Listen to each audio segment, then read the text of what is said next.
Good afternoon. Today's lesson is shorter than the previous ones.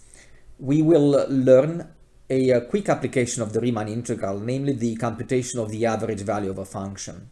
Although it's a simple concept and is just basically leading to the computation of an integral with a little additional thing, it's an important thing to know because the concept of an average value is a little bit different if you talk about a quantity with infinitely many values in a given interval.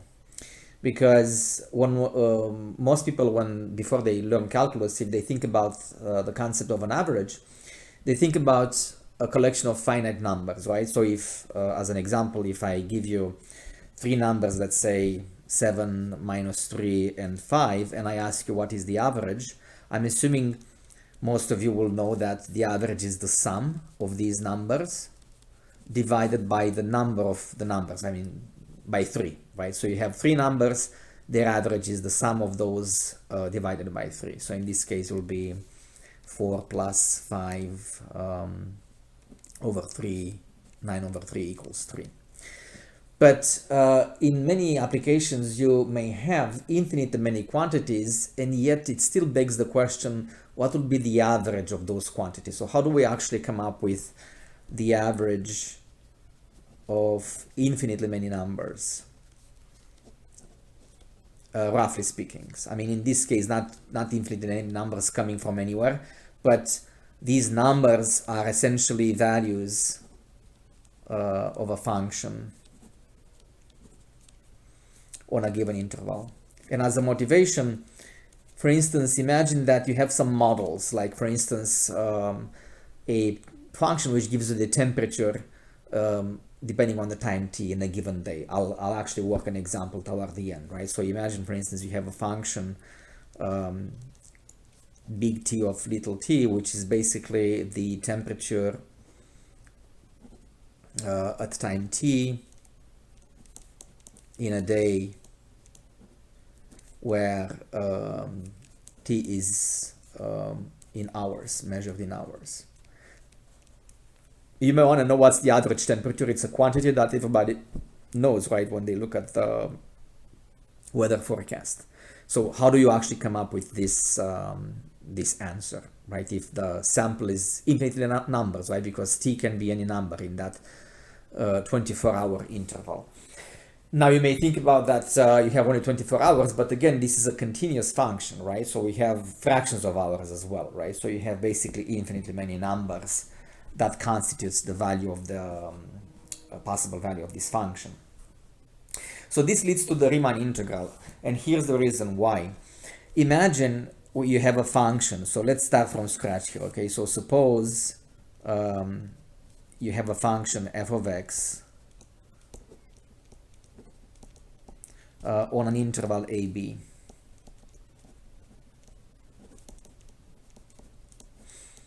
And as with all things calculus, let's think about the limiting process, right? So when it comes to figuring out the average value of this function. So this is the interval, let's say, and let's split the interval in equal pieces. Let's say n equal pieces, just like we did when we came up with the Riemann integral.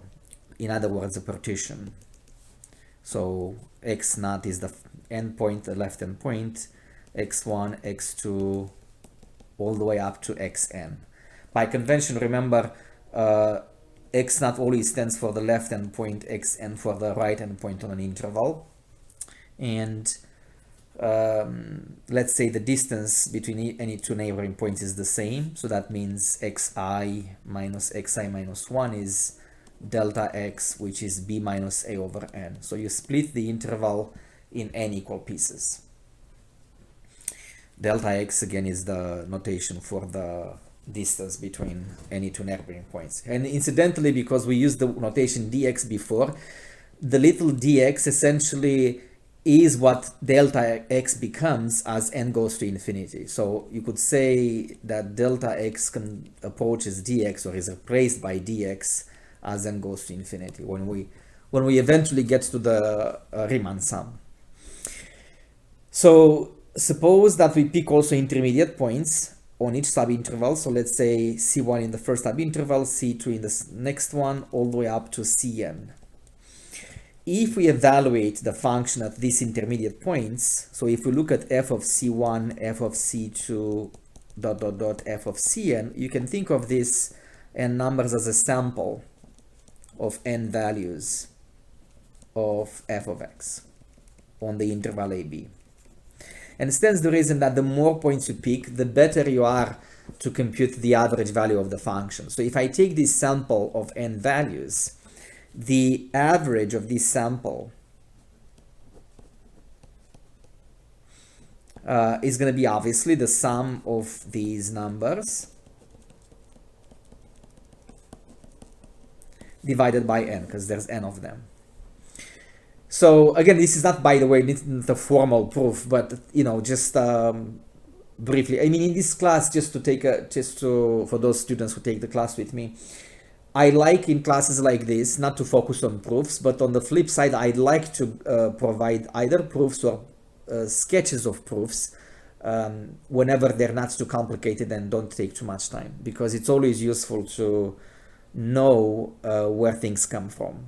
That's the value of the proofs in learning, because you will assimilate the concept much better if you actually have some sort of understanding where it comes from, what it's useful for, and why the theorem, the property is true. In other words, some ideas about the proof. Okay, so that's the average of the sample. And the more points we pick, the better we are to essentially get close to the concept of the average value, right? I mean, since n goes to infinity, I mean, you have infinitely many points. If I take the limit as n goes to infinity, then presumably this quantity over here will approach a quantity which we're going to call the average of f of x on the interval AB. But before we do this limiting process, let's take let's replace n with the equivalent quantity in terms of b and a and delta x, right? So because b minus a over n is delta x, right? That's the length of each subinterval. Then I can replace in the average above n, so we multiply by n on both sides, so I can replace n with b minus a over delta x. So this average of the sample is f of C1 plus f of C2 all the way up to f of Cn divided by b minus a over delta x. So if we flip the bottom, this becomes, let's see, delta x over b minus a in front of the fraction. So it's going to be 1 over b minus a delta x, and then times f of C1 plus f of C2 f of Cn. All right, so this is a Riemann sum. So therefore, if Riemann sum, if we let n to go to infinity, so as n goes to infinity, provided the function, of course, is integrable on that interval AB, most of the functions that we deal with are, then that Riemann sum converges to the integral from a to b. It converges to a number, which is the integral from a to b of the function over that interval. So this is 1 over b minus a, the integral from a to b of f of x dx. So in conclusion, whenever you want to compute the average value of a function, we can denote this by f average, AVE, like that.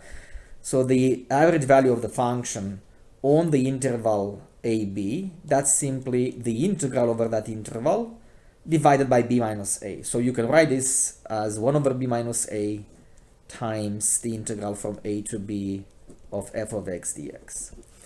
So stands the reason because intuitively you could think of an integral as a summation of the values of the functions in the limit sense, right? And then when you divide by b minus a, it's like you divide by the number of numbers, which is of course infinitely many numbers, but this time around b minus a, it's essentially the length of the interval that you compute the average value from. So that's the average value of the function. We're gonna finish this short lesson with with two examples on the next page, and you'll have a short homework as well for this section. That concludes our first, well, depending on I forgot actually what's on the book, but it might be actually the end of the chapter. It doesn't really matter because it's still kind of a continuation, right? I mean, so far we dealt with applications of the Riemann integral. We're going to still stay on integrals, but we're going to focus next on fancier techniques of integrations than what we learned so far in Calculus 1. So stay tuned for the last page. All right, so let's do an example, and with this occasion, I'd like to actually talk a little bit more about some new substitution tricks that I forgot to mention in the previous lessons. So in the first example, let's find the average of the function x squared over x third plus 3 to the power 2 on the interval minus 1, 1. So remember, the formula for the average value is 1 over b minus a times the integral. And in my case, a and b are a minus 1 and 1. So the average value would be 1 over 1 minus negative 1, the integral from minus 1 to 1 of x squared divided by x third plus 3 to the power 2 dx. Okay, so remember the u substitution. Now, of course, in terms of integration techniques, we only studied the u substitution, so there are not too many things to try. But later on, it will be important to recognize which method is suitable. Why is substitution suitable? Well, remember, you view this as a composition of functions. So you look at this function and try to break it into pieces and see if you denote a portion of it and the derivative of it. If you notice this, more or less, when I say more or less, is that derivative it's still workable if it's just different by a constant than the actual derivative. So you should notice here that if you pick u to be x third plus 3, the derivative of u, the differential of u, to be more precise, is going to be 3x squared dx. Okay, so if you look at the function, you have x squared dx, you don't have 3, but remember, if what you're missing is just a constant, you're still good to go. Because constants won't matter in this process, won't hurt you. The idea is to replace all x in terms of u. Now, let's not, with that means, of course, that you need to replace x squared dx by du over 3. You have to move the 3 over.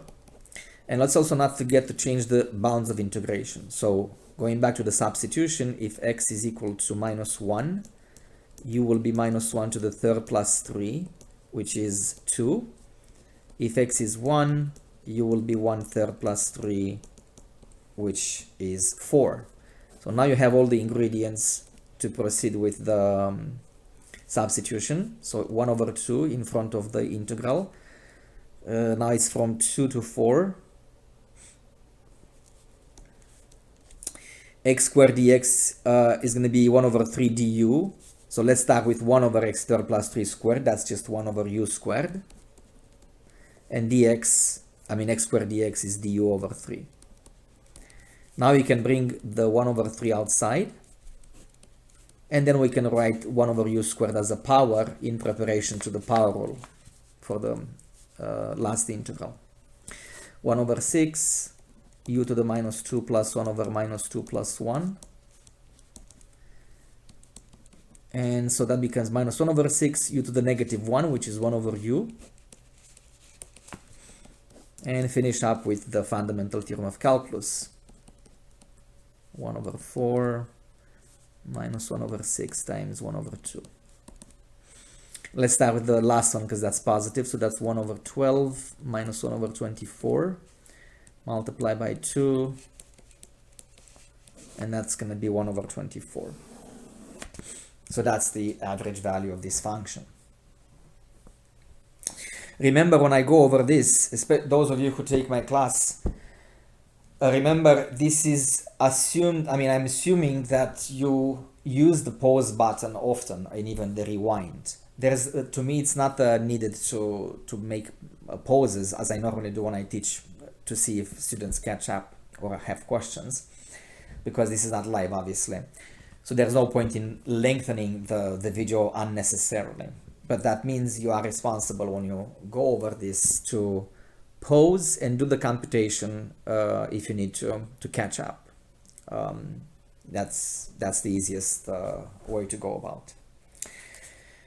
And on the flip side, you can make me say the same thing how many times you want. That's another one of the few advantages of this format. Because in the classroom, I won't maybe have enough time to answer all your questions or say the same thing too many times. Let's go over that temperature problem I mentioned, like a typical application. So suppose that in some sort of weather forecast modeling, you have the temperature of the object, the temperature of the day, the temperature of the air at time t. Let's say it's given by, and this is actually from a book, so let's say it's 50 plus 14 sine pi t over 12, where t is in hours, measured in hours, and t equals 0 corresponds to 9 a.m. So the temperature of the day. And the question is to find the average temperature. So the question is to find the average temperature from 9 a.m. to 9 p.m. Now, in questions like this, you have to be careful how the function is defined and what's the domain, right? So, if 9 a.m. corresponds to t equals 0, or t equals 0 corresponds to 9 a.m., between 9 a.m. and 9 p.m. there are 12 hours. So actually, the domain of this function is 0, 12. So basically, the question is to find the average of big T, of little t, on the interval 0, 12. So there's going to be a little substitution here, but I want to, I think before I actually do this problem, I'm trying to figure out actually I think I'm going to add another page. So I lied, that's not the last page. I want to make some comments on how you do quickly substitutions like the ones that will be involved in this problem. Most of you probably know already from Calculus 1, but I want to reiterate this little trick just to remind you that you can do this problem faster than it may look like. Some U substitutions are very quick, and you can speed up the process a little bit if you remember the trick. But let's postpone that and let's solve the problem first. Okay, so the average, going over the formula, so the t average, right, on that interval is going to be 1 over 12 minus 0 now. The integral from 0 to 12 of the function itself, 50 plus 14 sine of pi t over 12 dt. Okay, so we have to split the integral into two pieces, 1 over 12, because it's a summation here, the integral from 0 to 12 of 50 dt, plus the integral from 0 to 12, 14 sine of pi t over 12 dt. The first portion is immediate. The antiderivative is 50t. The other one, there's a u substitution here for the inside of the sign here. So let's write it down right underneath here. So you take u to be pi t over 12. And du, the derivative, the differential of u, is going to be pi over 12 times dt. It's one of those substitutions in which du is just a constant times dt. And you could do these substitutions faster. I'll show you next time on the next page. But right now, let's do it by the book, with all the elements written here. So substitution, the computation of du, because in the problem I have only dt, not pi over 12, I'll have to get dt by itself. So if I move pi over 12 to the left, that's going to be 12 over pi du, right? So you multiply both sides by 12 over pi to isolate dt, so you can replace it in the integral. And of course, the bounds of integration, which are if t is 0, u will be 0. If t is 12, u will be pi over 12 times 12, which is pi. Okay. 12 over pi, no, pi over 12 times 12, which is pi. Yeah. So the new bounds are 0 and pi. Okay, so let's finish up now the integral. The first one, we can distribute 1 over 12. So it's 1 over 12 times 50t between 0 and 12. And the second integral is going to be the integral from 0 to pi, 14 sine of u, and then dt was 12 over pi du. Okay, so the first integral is going to be 1 over 12 times 50 times 12. So that's just 15. On the second integral, we multiply 14 by and 12. And then the integral from 0 to pi sine of u du.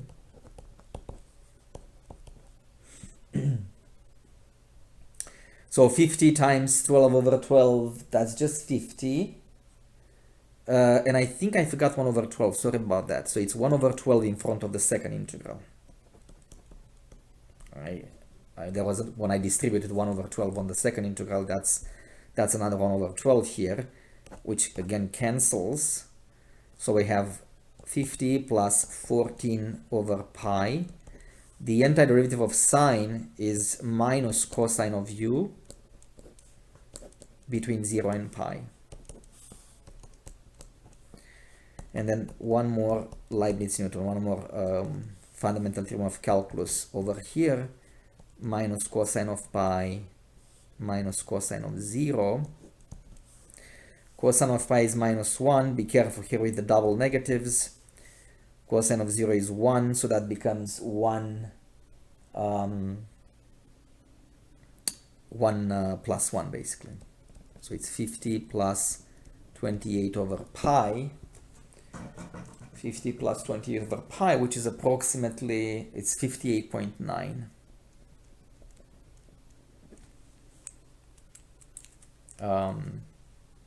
Using the calculator, of course. So 58.9 is the average temperature. Okay, so let me go over a couple of things with this type of u substitutions. This is not part of, it's not strictly about the average of a function. That's just basically a bonus thing.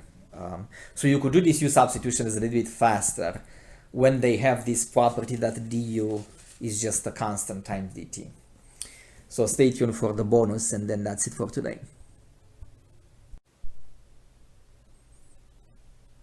Okay, so I want to remind you a couple of things with what is called, I think, sometimes the reverse chain rule. I might actually add this video later to the review of the substitution. So remember the chain rule. Let's actually look at the general setting, right? So suppose that the derivative of a big function, big f of x, is little f of x, right? So that means the antiderivative of f of x dx is big f of x plus c. Remember, these are interchangeable, right? So if you denote big f as the antiderivative of little f, then you can write it in form of an integral or in form of a derivative. So the classical chain rule should be known by everybody at this point, right? So I mean, if I instead differentiate this big function of a constant times x, so let's say c is a constant, So if I differentiate this with respect to x, of course, you differentiate the outside function. So it's going to be big F prime, which is little f. But then you continue by multiplying with the derivative of the inside, which is c. So it's c f of cx. So as it turns out, you can have also a quick rule similar to this when it comes to the antiderivative. So for example, what if I integrate instead of little f of x, what if I integrate a constant times x, f of a constant times x? Well, if you do that quick substitution that we showed before, if you take u to be cx, du is c dx, and dx is of course 1 over c du. And so if we proceed with the substitution, the new variable is of course u, so this is f of u, you replace cx with u, and dx with 1 over c du. 1 over c comes outside, and of course the integral of f of u du is just my function big F of u. But in terms of the original variable, that's going to be big F of cx. So I want you to basically see these two side by sides, how similar they are. I mean, not similar, similar in the sense of how you handle the constant.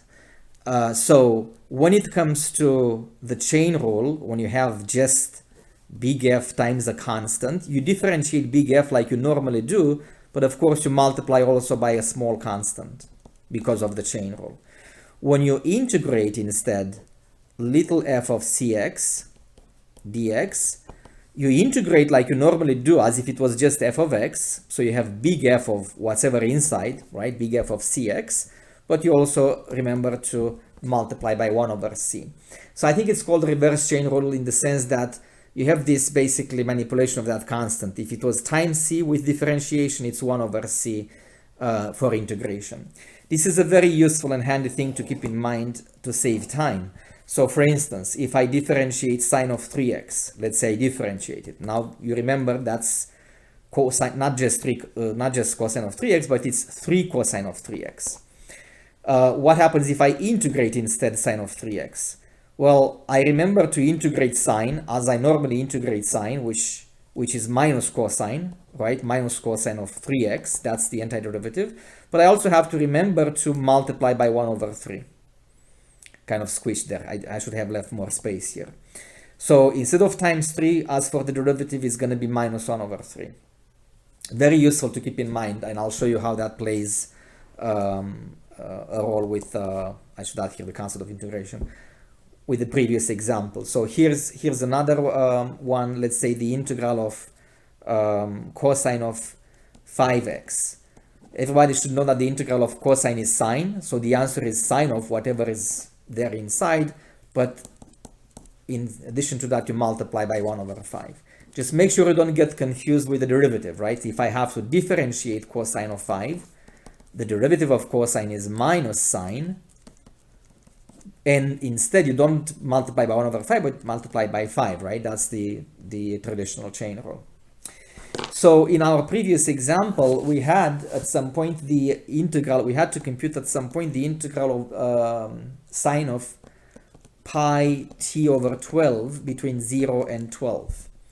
So in this case, if you remember this trick, because this is just a constant times t, that constant is pi over 12, you don't have to go through the whole process with choosing u, changing the bounds and all that kind of stuff. All you have to remember is that since this is just a constant times t, the antiderivative will be cosine of whatever is there inside. And all I have to remember is to multiply the answer by 1 over that constant.